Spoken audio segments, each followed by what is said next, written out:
We're back with the album review. We are not sponsored by these people, I swear. Okay. Also, hi, long time no see, fuckers. Yeah, welcome back to the album review. It's been a while.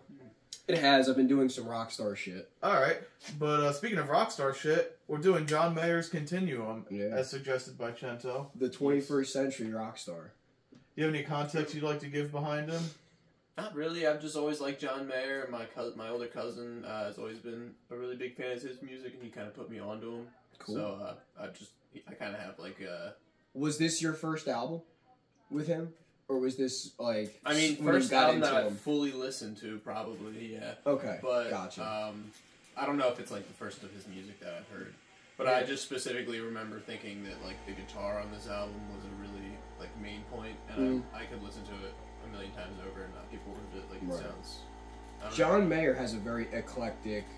expensive guitar pedal board, amplifier setup, guitars. He works with the best companies right now. He works with PRS, which is Paul Reed Smith. That is like adjacent to Gibson and Fender. He's like top of the line. Oh, that's dope. Yeah. So I didn't know much of his music before coming into this album. I've heard the first track, which we'll talk about in a minute before. But all the other songs were kind of new to me. Maybe one or two I heard on the radio a couple times. Yeah. But this was someone that Dylan suggested I do a while ago. I haven't listened to his stuff yet, but definitely. I remember hearing the name before. Waiting on the World to Change. Yeah, we'll just jump right into the album now. The first song. That is a radio hit. Yeah, oh, I remember hearing I've heard that that one 100 times on the radio. B101 or something. Like, yep. And it's John Mayer. Yeah. You'll still hear that song on the radio. And it's great. I call it the Gen Z song. Yeah. Because, like, that's kind of just how I personally feel. We're just waiting at this point. Gotcha. But I like that one a lot. I don't know if it's my favorite one, but it's definitely one of the better tracks. Produced by John Mayer and Steve Jordan. Huh.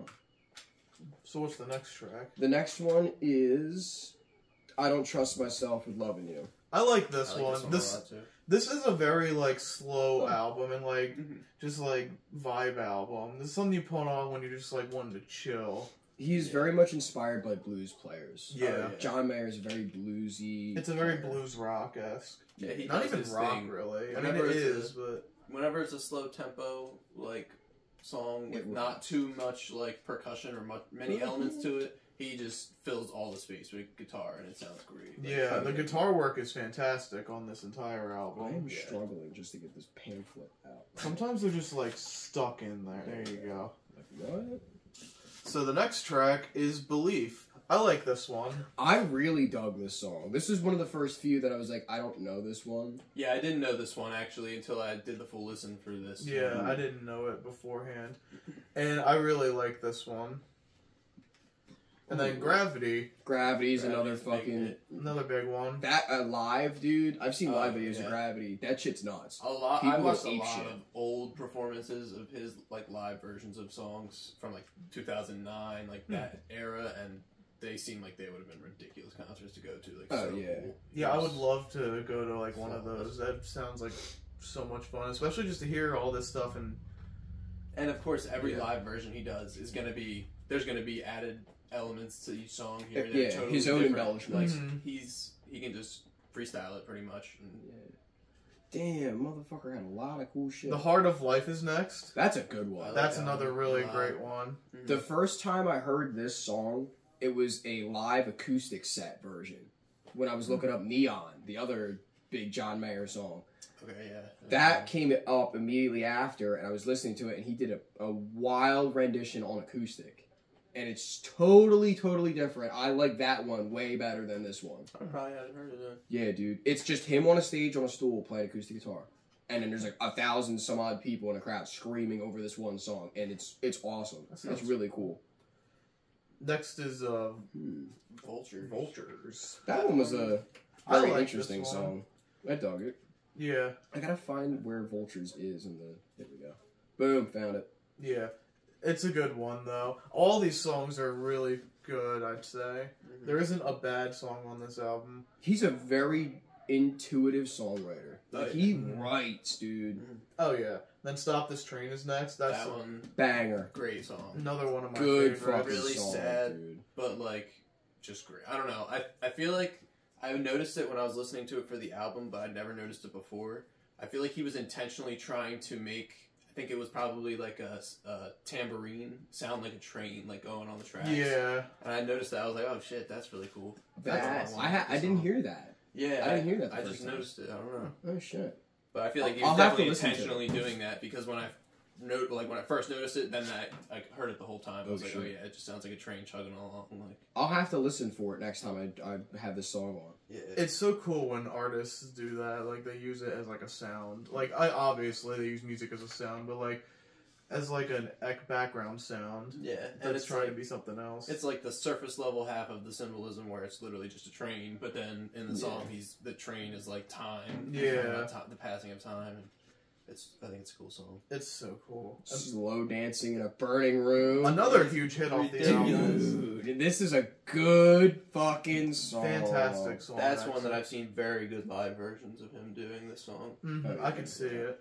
I bet everybody jumps the fuck up when they hear that first note. Boom. I know how to play this, funny enough. I can half-ass it, but I can play this. I was like, oh man, that's fun. Then next is Bold as Love. This one's a really cool one. Oh yeah, Jimi Hendrix. It actually has production credits from Jimi Hendrix. Obviously, he wasn't there to work on it, but there's some stuff from him that's in this song. Where did he pull that? I didn't know that. What? I didn't notice that. I'm pretty sure it's in the credits for that song. I have the lyrics up. I gotta find that song. Written by Jimi Hendrix on Spotify, because he didn't really change any lyrics. It's just a cover. Yeah. Oh, really? Okay. I'm pretty sure, yeah. Unreal. I gotta find that song. It's really cool. Next is Dreaming with a Broken Heart. This one's very, like, somber one, very sad one, but it's nice to listen to. I enjoy this one. Mm-hmm. And it shows that, like, not every song needs to be guitar dominant either. Yeah. Which is really cool. This one had, like, more piano in it, didn't it? Yeah. Like, it's not to say that there wasn't guitar, but... There is a piano credit for the for that song in particular. And then next is In Repair, the longest track. Another good one, though. I like it. I like that one, too, yeah. Oh, shit. Very slow one, again, as it all is, but this one was very good, too. Digging it. The last song is... I'm Gonna Find Another You. Gotcha. I like this one, too. That sounds like a fucking breakup song. Yeah. And then it turns back into, like, oh, I found a new girl. Haha. I'm happy again. Kind of vibe. Yeah, that seems to be one of the major themes in this album, is just relationship stuff. But Dude, why does this disc keep flopping out? It's floppy. It's very floppy. Alright, there you go. But, final thoughts? I really dug this album, dude. I liked it a lot. I never gave him a chance, like a full listen through on any of his albums, and I think this was like the best one to hop onto first. I agree. Honestly. Yeah. I think it's the most complete, like, of all of his albums, it's the one that had the least number of, like, songs that you wouldn't really go back to that are, like, I don't know. Some of his songs on other albums kind of have, like, they don't have that much replay value to me nowadays. They don't give, like, a classic sound to me. It's just, like... I get that. You can skip them, but this album, every song kind of had its part, and he did his thing on every one of them, I thought. I agree. I think every song he executed very well on. The flow of the album is great. It flows very well. Yeah. It's only like 40-something minutes, too, so it's like about an average length. Only 12 songs, so I feel like he didn't really waste any... No time was wasted on any of these tracks. That's not a bloated number either, because sometimes albums have like an exuberant amount of songs for no reason, and there's like fluff at every turn, and then there's like 3 good songs off it, and that's it. Especially like hip-hop albums now. Hip-hop albums are average is probably getting closer to 20 now than like 15 even. Like a lot of them are skippers, and that's why, you know. Yeah. It's just filler. It's not really like a rap issue, though. I think it's more of a modern music issue because of streaming. Yeah. But that's a whole discussion for another day. Yeah. So, shall we go to scores? Yeah, dude. You can go first. I never even think about my scores before we get to this point, so it's kind of off the rip. But, I mean, weighing it out, I knew a lot of this album before I had picked it. There was only maybe 3 songs that I didn't know, but I ended up liking all those songs too, so I have no reason to give it anything other than a 9. Oh, wow. Excellent. 9. Cool. What about you?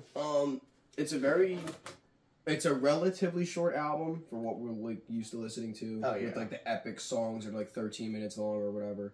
Not that we do that all the time. No, not albums often. recently. Yeah. Because the Joe Walsh album was Yeah, that even was shorter than this one. Oh, yeah. by a Yeah, they've lot. been short recently. I think this was 49 minutes. Yeah, about. time-wise. Mm-hmm. First time listening to it in full, there's only one song I'm not really I could care less about. Is the last? I was about to say the last That's what I was gonna say too. Yeah. It's just like there. If I had to pick a song to kind of nitpick on, it'd be the last one. Yeah, but either way, this is a 9.5.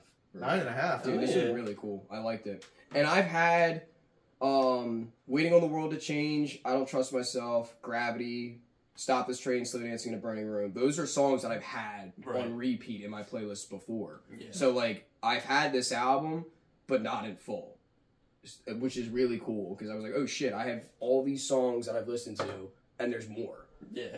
So yeah, dude, I dug that a lot. I'm also gonna give it a 9. I think it's a fantastic album, and this is my first time hearing most of these songs, if I'm gonna be honest. Oh, cool. Like, sure, some of them I've probably heard on the radio in Like passing. Gravity. And Like the Gravity, first I've song. probably heard before, and then what's the other? Slow Dancing in a Burning Room, I've probably heard a couple times here and there. Yes. But they're all fantastic songs, and this album is just stacked with good hits. The only one is, again, the last one. Not bad at all, just kind of weaker and just not as good as the rest I'd of them. probably have to listen to it again because like that was my first time hearing it, listening to this album, and that one really was the only one that like didn't grab onto me. And Yeah. like for the most part, Gotcha. probably had its place, but Yeah. Cool. So, Ah, The Return of the King. yeah, you haven't picked an album in like 2 months or I know. something. Well, What have you got in that's mind? because I've been cooking this shit up. We're listening to Blood Gulch Destroys God. Annapolis. My band made it on Spotify. We're gonna fucking listen to it. We've never had someone host an album they've done before. Yeah, dude. So it's 29 minutes. Oh. Short, sweet, That's like to an the EP. point. Yeah, it is. Oh, so, okay, It's a we're li- doing it's a an live EP EP. episode. Alright. Everything's original besides one song, and there's a cover at the end, and that's it. It's pretty straightforward. Only 3 of us in the band. My drummer, the bassist who is also the vocalist, and then myself on guitar. So Well, this will be an interesting episode. I don't know if you'll be able to rate it, though. that's fine.